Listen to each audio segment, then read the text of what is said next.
Welcome everyone to a call for judgment. I had to do a video on this. I'm already laughing because it's so unbelievable, but it just sums up Gen Z, which I mean, obviously are the ones who are being targeted by the communists, just like, old propaganda films we've seen over the years. And I've uploaded on multiple channels, even though I'm a new YouTuber, wink, wink, of how the communists used to target children, get the kids out of the household, brainwash the kids. We see all these videos from China, which people are posting great videos over on the website of the youth in China. It's frightening to see them compared to the youth here. And they've targeted them, and this is the headline that you get. Why Gen Z is learning to love Big Brother, right? And you might say, are you kidding me? They love Big Brother? Well, they say a study finds that 29% of Americans aged 18 to 29 are in favor of the government installing security cameras in every house. That's right. 18 to 29-year-olds, 29% of them are in favor of installing security cameras in every house. Now, there's been a lot of subliminal mind control programming, and I'll get to the article in a second. You're just going to crack up over, security in households as far as safety, right? Because they've made people very, very afraid. This has to do with a lot of the true crime stuff that we've seen.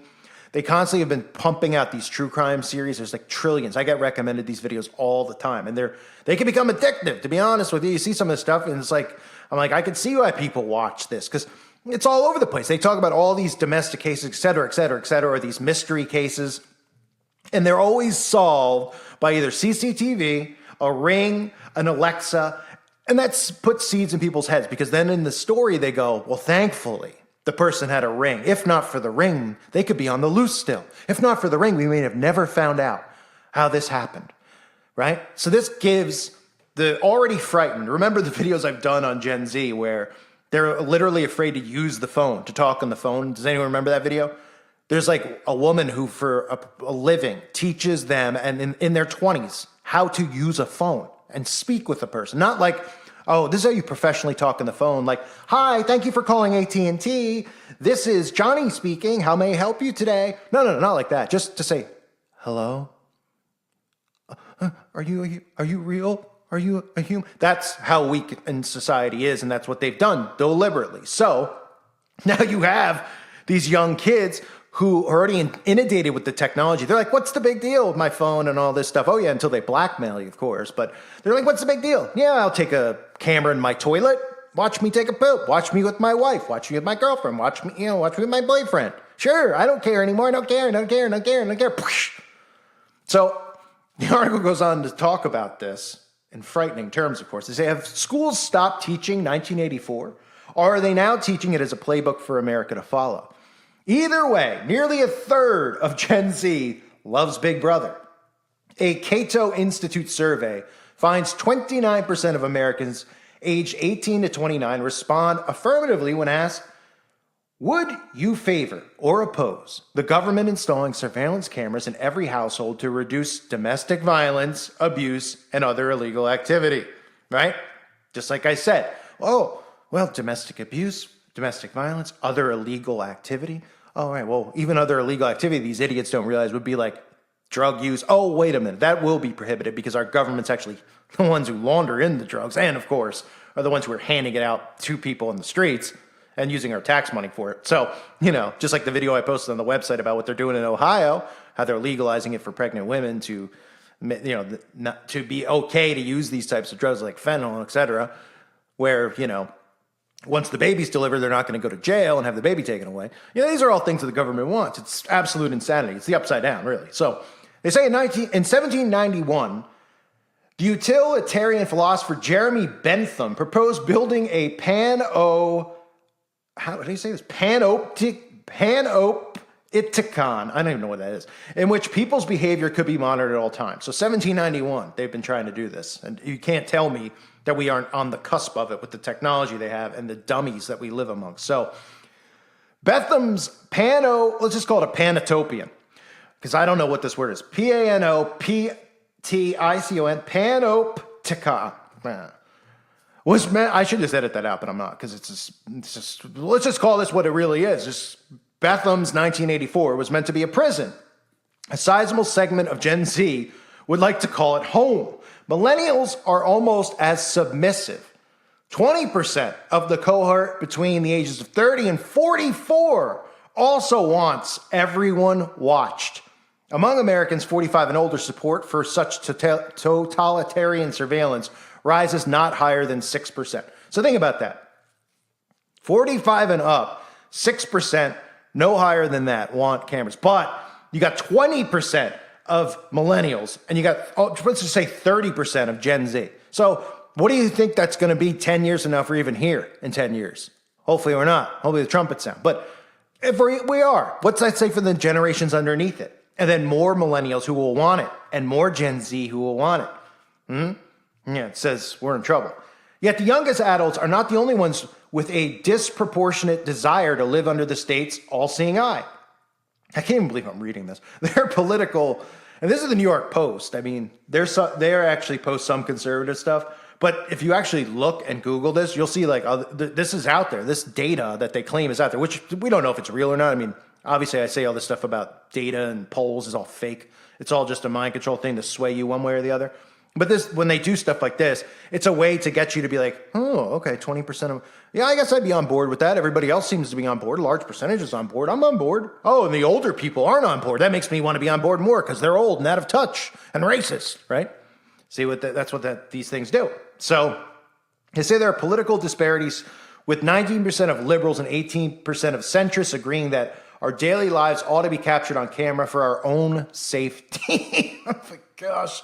Only about half as many respondents, 9% to 11%, who identify as conservative, or very liberal say the same thing. Privacy and civil liberties seem like a horseshoe issue that unites the ends of the political spectrum. It's the middle that has the ethic of old East German secret police, or the KGB. Maybe that's not surprising considering the way respectable liberal institutions now run themselves. From the Ivy League campuses to the publishing industry and the digital domains of Facebook, there is an Orwellian sense of perpetual emergency, an irrational fear that misinformation and hate speech will overwhelm society unless every utterance is subject to a censor's scrutiny. Which again just shows you communism in a weakened society. I mean, sticks and stones, I haven't heard it in decades. I'm the only one that still says it. Sticks and stones will break my bones, but words will never hurt me. We all grew up on it. It's a way of saying, look, someone makes fun of you, who cares? Make fun of them back. Someone calls you fat, call him a turd. I mean, call him ugly, call him whatever. Make fun of his clothes, make fun of his hair. Tell him he's got a booger in his nose. Tell him he smells like he just took a dump in his pants. I mean, that's, ooh, big deal.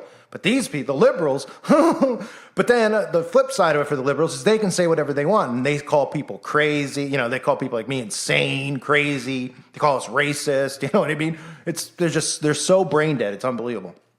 So they go on to say even Orwell didn't imagine newspeak would require new pronouns. Also unsurprising is that where there are age and partisan divides, there are racial and ethnic ones as well. 33% of black Americans would welcome in-home government surveillance, as would 25% of Hispanics. Well, I guarantee you maybe 0% of people who listen to this channel who are black Americans or Hispanic would want that. So that's just another way to persuade black Americans and Hispanics. And again, they've been doing that with black Americans with the whole police crap that they've created, that the fraternal Masonic Brotherhood is in on, that they're doing on purpose. So among whites and Asians, the figures are 9% and 11% respectively. And of course, they say that for the whites because they're like, well, whites feel protected and safe, and they're the ones doing the domestic, they come up with their own mind control tactics. They just do this stuff because they want cameras in your home. They want cameras in your car. Right? And that's what it's all about for them. It's total control, total surveillance. They've wanted it. It's like this article says. Some guy wanted it in 1791, some sick loser. And so I've got to be careful. I don't want to get a bully, and losers, could hurt somebody's feelings. I might get a bullying strike for saying that about Jeremy Bentham, who passed away in the year 1800. Got to be really careful on here in this Orwellian society. So surveillance may seem like a solution as a replacement for absent beat cops, which again is another narrative. What do you think part of this is with the police and the robot police, right? Getting rid of the cops, using technology, right? Using robots and the robot dogs and all this crap that we constantly see. They're preparing you. So, but is a policy like stop and frisk worse than creating such a sense of vulnerability in a community that a third of its members would accept spy cams in every home? Libertarians like those at the Cato Institute may be reluctant to think such thoughts.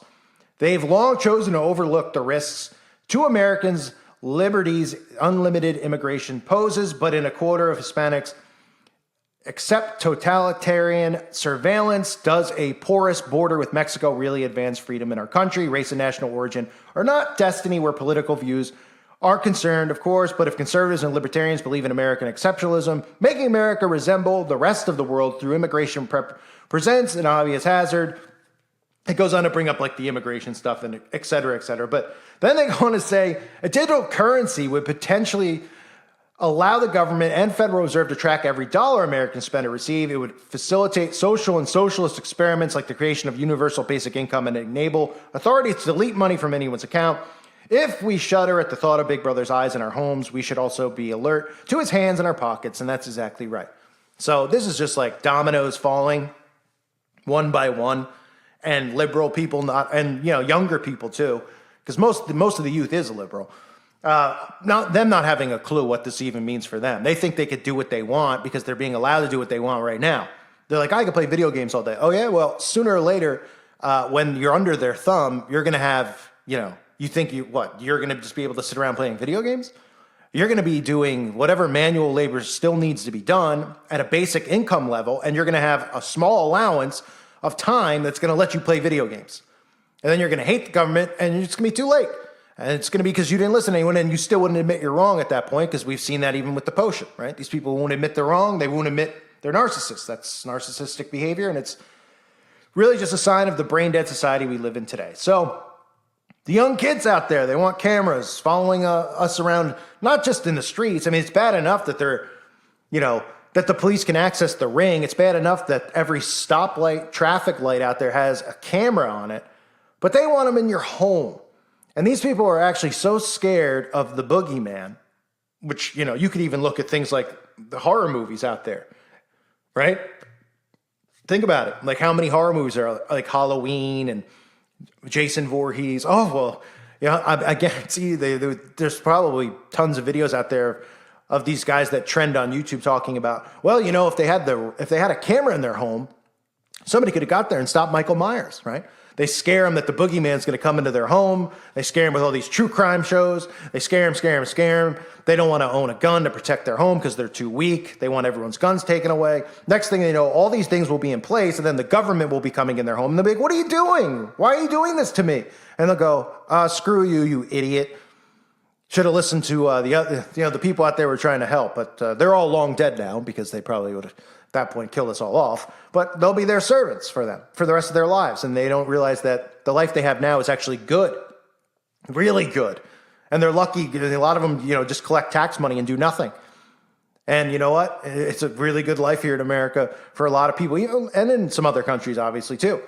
And everyone in this country complains. They complain day and night. They have no idea what they're asking for because of their feelings. And once it hits, they're gonna seek death and not be able to find it. Let's put it that way. I thank everyone for being here. I hope you're all doing well. God bless you and your families.